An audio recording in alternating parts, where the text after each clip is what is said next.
शहीद कैप्टन अंशुमान और उसकी पत्नी स्मृति की कहानी आप सभी अभी हर जगह सुन रहे होंगे, सोशल मीडिया के माध्यम से, यूट्यूब के माध्यम से, न्यूज़ के माध्यम से।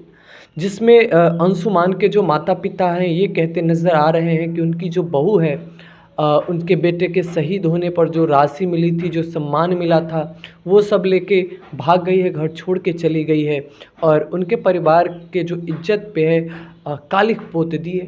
बहुत सारे लोग हैं जो कुछ लोग ये कहते नज़र आ रहे हैं कि स्मृति को इस तरीके से नहीं करनी चाहिए थी क्योंकि वो एक शहीद आर्मी की पत्नी है। कुछ लोग स्मृति के पक्ष में खड़े नज़र आते हैं, कुछ लोग ये कह रहे हैं कि स्मृति एक शहीद की पत्नी है, इसके अलावा भी वो एक औरत है, उसकी अपनी एक स्वतंत्र ज़िंदगी है। दोस्तों, आज की जो कहानी है ये अंशुमान और स्मृति की नहीं है, लेकिन ये कहानी पीतमपुरा दिल्ली की रहने वाली एक चांदनी की कहानी है, जिसकी शादी एक आर्मी के सिपाही से हुई थी। वो सिपाही भी अंशुमान की तरह ही आतंकवादी के मुठभेड़ में शहीद हो जाता है कश्मीर में। अभी अपने पति को शहीद हुए मुश्किल से 1.5 साल ही हुए थे कि चांदनी का जो चाल चलन था उसमें बहुत बदलाव आ जाता है। उसके जो सास ससुर होते हैं चिंतित होते हैं इस बात को लेकर, और एक दिन ऐसा होता है जिसके बारे में किसी ने सपने में भी नहीं सोचा था।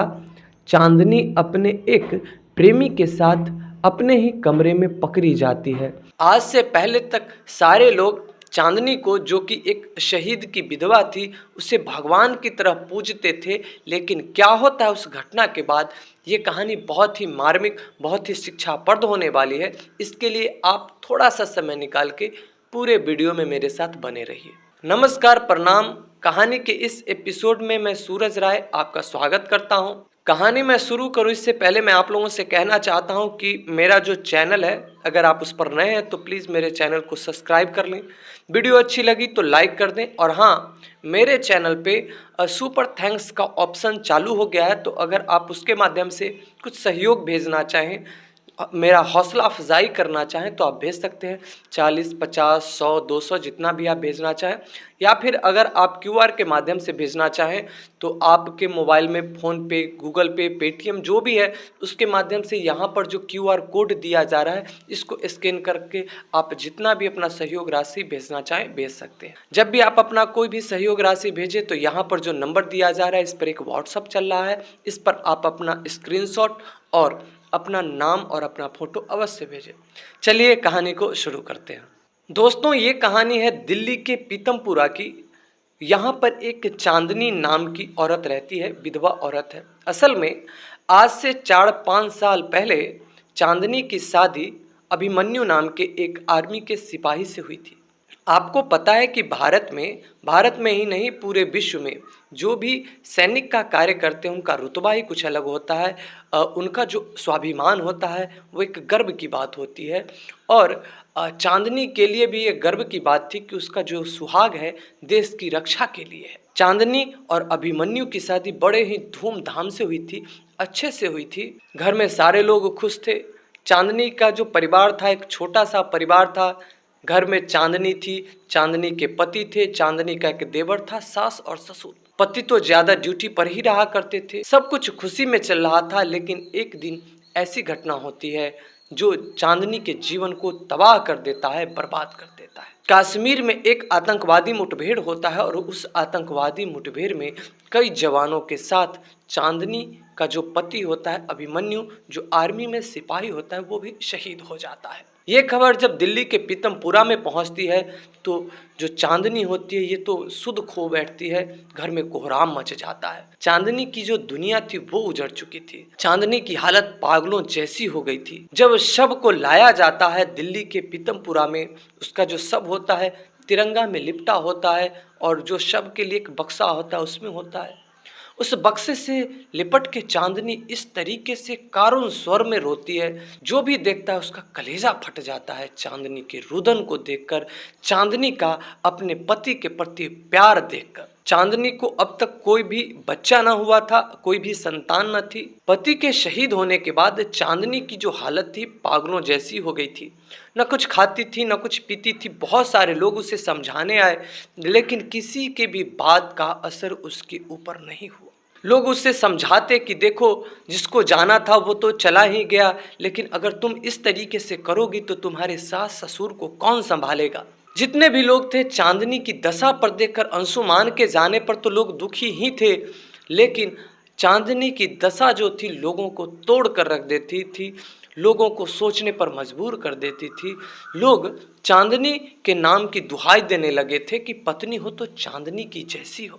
देखो, पति मर गया, उसके बाद चांदनी की हालत कैसी हो गई। फिर इस तरीके से 2-4 महीने बीते और फिर तब जाके बहुत समझाने पर चांदनी थोड़ा थोड़ा अपने स्थिति में सुधार करना शुरू की। चांदनी एकदम पतली हो गई थी, जो एकदम छरहरी लंबी सुंदर लड़की थी, आज एक विधवा बनने के बाद, पति के जाने के बाद एकदम सूख के कांटा हो गई थी। लेकिन जब दोस्तों 2-3 महीने बीत गए, उसके बाद चांदनी धीरे धीरे अपने आप को रिकवर करना शुरू की और फिर धीरे धीरे सामान्य होना शुरू हुई। फिर दोस्तों इस तरीके से कुछ दिनों में ही जो चांदनी एकदम विधवा की तरह रहती थी, एकदम उदास रहती थी, उसके चेहरे पर रौनक लौट आई थी। रौनक लौट आना गलत बात नहीं है, लेकिन चांदनी के चाल चलन में बहुत सारा बदलाव हो चुका था। बदलाव इतना हो गया था कि उसके सास ससुर को चांदनी पर शक होने लगा था। शक ये होने लगा था कि कहीं इसका अफेयर किसी और से तो नहीं चल रहा। चांदनी छुप छुप के घर में मोबाइल पर बात किया करती थी। चांदनी अब एक ब्यूटी पार्लर ज्वाइन कर ली थी। घर का काम निपटा के चांदनी ब्यूटी पार्लर जाती और देर रात कभी 11 बजे, कभी 12 बजे, कभी 1 बजे, बहुत देर रात अपने घर पे आती और ये बात उसके सास ससुर को बहुत खलती थी, बहुत बुरी लगती थी। सास ससुर ने कई बार चांदनी को समझाने की कोशिश की तो चांदनी कहती कि मैं जो काम कर रही हूँ उस काम के सिलसिले में मुझे ऑर्डर आते हैं और उस ऑर्डर के आधार पे मुझे कभी किसी फंक्शन में जाना होता है, जहाँ पर मुझे ब्यूटिशियन का काम करना होता है, महिलाओं को सजाना होता है, कभी शादी में जानी होती है वहाँ सजाना होता है। तो पार्टियों का टाइम का कोई लिमिट नहीं होता, जिसके कारण कभी कभी लेट हो जाती है। ये सब बात सुन के जो उसके सास ससुर होते थे, कोई उपाय नहीं होता था कि उसके बाद अब क्या सवाल पूछे, निरुत्तर हो जाते थे। किसी प्रकार की बहस करने की कोई संभावना ही नहीं थी। लेकिन शक जो था दिनों दिनों बढ़ता जा रहा था। एक बार उनके सास ससुर को लगा कि ऐसा किया जाए कि अपने जो बहू है इसके मोबाइल को चेक किया जाए। जब उसके मोबाइल को चेक करते हैं तो उस मोबाइल में बहुत सारे अनजान कवारे लड़के के नंबर मिलते हैं, बहुत सारे अनजान मर्दों के नंबर मिलते हैं। उनके व्हाट्सअप चैटिंग जब चेक की जाती है तो व्हाट्सअप चेकिंग में भी कई लड़कों से चैटिंग की हुई होती है और वो चैटिंग अभद्र तरीके के, आपत्तिजनक तरीके की होती है। तो वो चांदनी के माता पिता को ये सारी बातें बता देते हैं। चांदनी के माता पिता चांदनी से पूछते हैं कि क्यों बेटी ऐसा क्यों कर रही हो। तो चांदनी फिर सफाई पेश करती है। चांदनी कहती है कि मैं घर से बाहर जाकर काम करती हूँ तो लोग मुझे देखकर तरह तरह के टोंट कसते ही रहते हैं, फब्तियाँ कसते ही रहते हैं। अब मैं क्यों उनसे उलझूं। जो लोग मुझे मैसेज करते हैं, मैं अगर उनसे उलझूंगी तो मैं अपना खुद दिमाग खराब कर लूँगी, मैं अपने काम पर ध्यान नहीं दे पाऊँगी। तो इससे अच्छा है कि वो लोग जो मैसेज करते हैं मैं उनके हिसाब से जवाब दे देती हूँ और फिर मैं अपने काम में लगी रहती हूँ।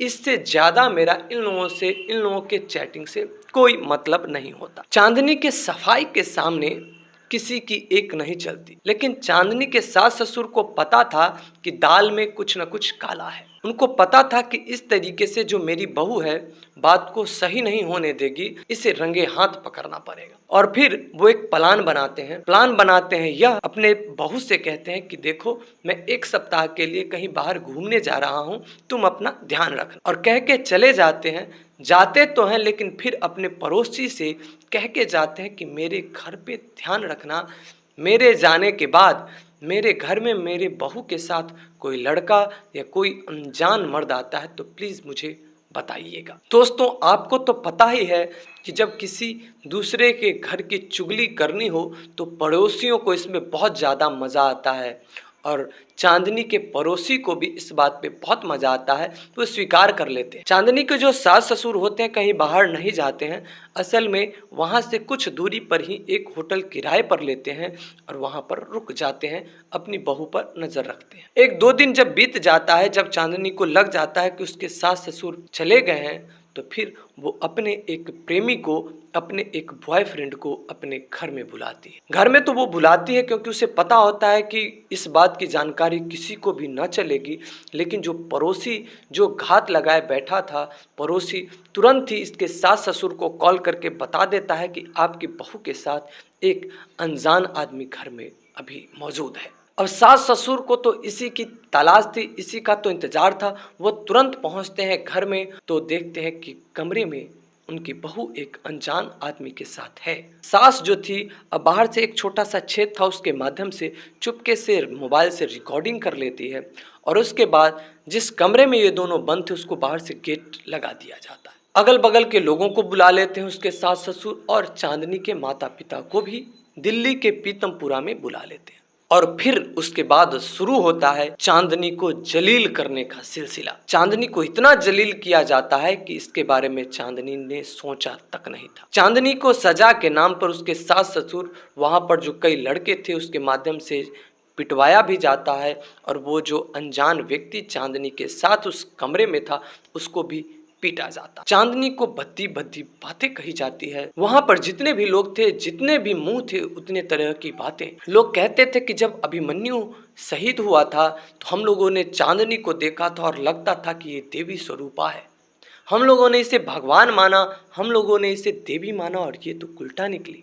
लोगों ने तरह तरह की बातें की। जो चांदनी के ससुर थे उन्होंने चांदनी को लेकर भी बहुत सारी बातें की, और अब वो चांदनी के माता पिता को लेकर कहना शुरू किया। उन्होंने कहा कि अगर मुझे पता होता कि मेरे बेटे की शादी एक ऐसे खानदान में हो रही है, ऐसे नीच घटिया खानदान में हो रही है जहाँ की लड़की इतनी गिरी हुई हरकत कर सकती है, तो मैं कभी भी अपने बेटे की शादी नहीं करता। वो यह भी कहते हैं कि तुम्हारी लड़की ऐसी थी तो ये ऐसा नहीं है कि अब हो गई होगी, ये शुरू से ही ऐसी ही रही होगी। अगर तुम्हें ऐसा ही था तो क्यों मेरे परिवार पर कालिक पुतवाए तुम अपने बेटी को किसी वेश्यालय में छोड़ आते, किसी कोठे पर छोड़ आते। ये बात चांदनी से बर्दाश्त न हुआ, और तब चांदनी ने जो बातें कही वो बातें उन सारे परिवार के लोगों को सुननी चाहिए जिनके घर में लड़की कोई विधवा हो गई हो या फिर जिनकी बहू कोई विधवा हो गई हो। उन सारे लोगों को चांदनी ने जो बात कही वो बात अवश्य सुननी चाहिए। चांदनी उसके बाद कहना शुरू करती है, जब मेरे पति अभिमन्यु शहीद हो गए तो मुझे लगा कि मेरी जिंदगी उजड़ गई, लेकिन जब वो तिरंगे में लिपट कर आए तो मैं अंदर से टूट तो चुकी थी, लेकिन तिरंगे में लिपटे हुए अपने पति को देखकर मेरा जो सीना था गर्व से चौड़ा हो गया।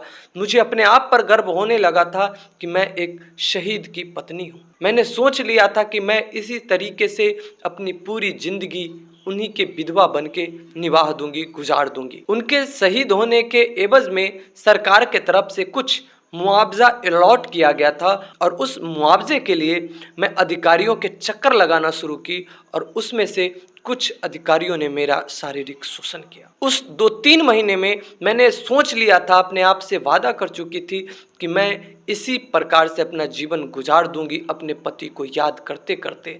लेकिन जब उस अधिकारियों ने मेरा शारीरिक शोषण किया तब मुझे एहसास हुआ मेरी जिंदगी इस तरीके से खुशी खुशी नहीं बीत सकती।